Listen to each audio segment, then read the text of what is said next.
Assalamualaikum warahmatullahi wabarakatuh. Innal hamdalillah nahmaduhu hamdal hamidin wa nashkuruhu syukra syakirin wa nusalli wa nusallimu ala abdihi wa rasulih wa habibih wa khalilih sayyidina wa nabiyyina Muhammadin wa ala alihi wa sahbihi ajmain, amma ba'du. Ikhwan dan akhwat, para pemirsa sekalian yang dimuliakan dirahmati oleh Allah Subhanahu wa taala, kita bersyukur kepada Allah sampai detik ini masih berada dalam limpahan rahmat nikmat Allah Subhanahu wa taala, masih membersami bulan Ramadan yang kita mohonkan kepada Allah semoga Ramadan kita di tahun ini menjadi Ramadan terbaik dibanding tahun-tahun sebelumnya. Amin ya rabbal alamin. Sebagaimana yang kita kenal bahwa bulan Ramadan disebut dengan Syahrul Quran, bulannya Al-Quran.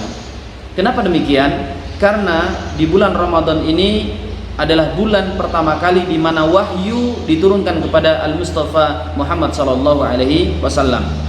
Yang kedua disebut dengan bulan Quran karena di bulan Ramadanlah umat ini menjadi lebih akrab dan dekat dengan kitab sucinya. Suasana Al-Quran terasa, tadarus Quran di mana-mana, pengajian tafsir dan lain sebagainya.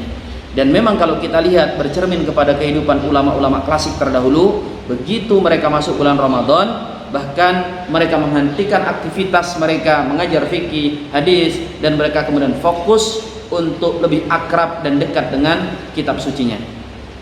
Hadirin dimuliakan Allah Subhanahu wa taala, Al-Qur'anul Karim adalah mukjizat terbesar kenabian, yang mana mukjizat Al-Qur'an masih bisa kita rasakan sampai hari ini. Sebagaimana makna mukjizat adalah yu'jizul qaum, untuk merendahkan dan menghinakan satu kaum yang congkak.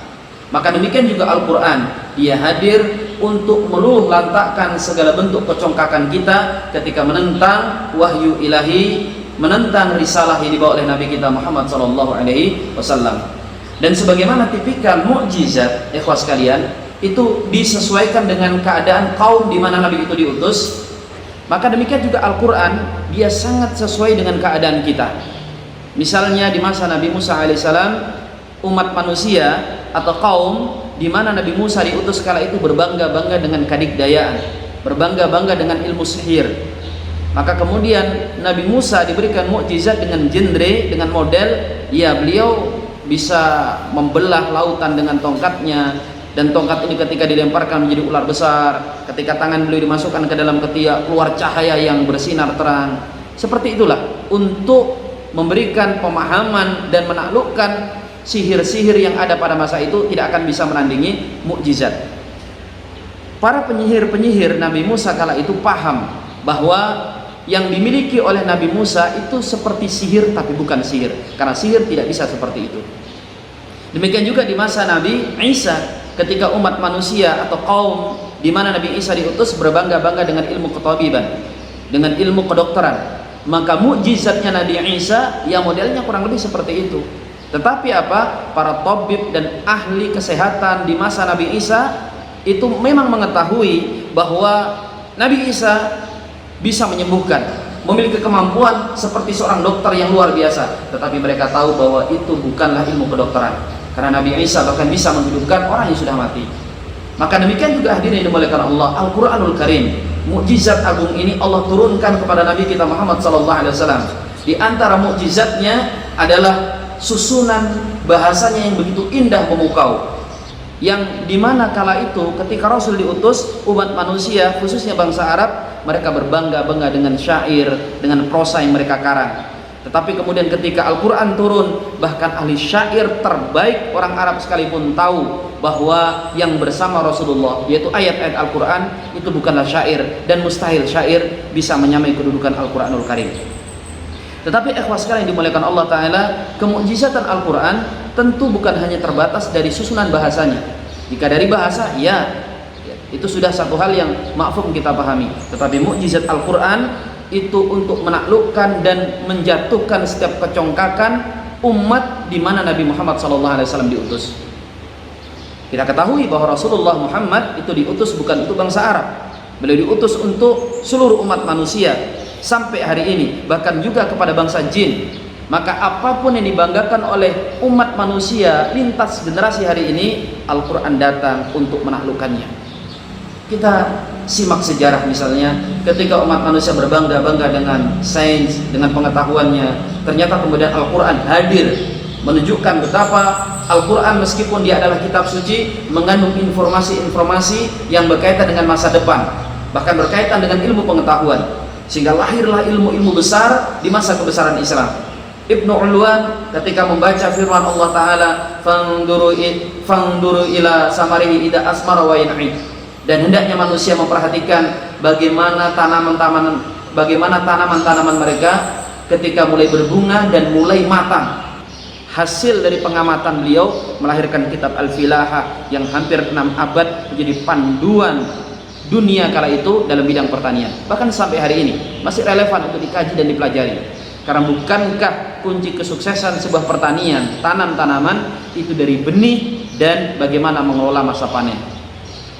Kemudian Ibnu Firnas ketika membaca firman Allah Subhanahu wa taala di surah Ar-Rahman, ya ma'syaral jin wal ins in istata'tum an tanfudu min aqtaris samawati wal ardh fanfudu la tanfuduna illa bisultan. Jin dan manusia, tembus langit dan bumi itu jika kalian mampu.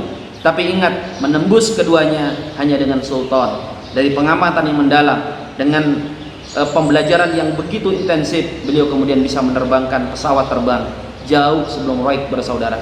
Begitu juga dengan Ibnu Khaldun, begitu juga dengan seperti ulama Al-Jaziri, kemudian Al-Idrisi yang kemudian membuat globe atau membuat peta dunia bentuk bulat, itu dari Al-Quranul Karim.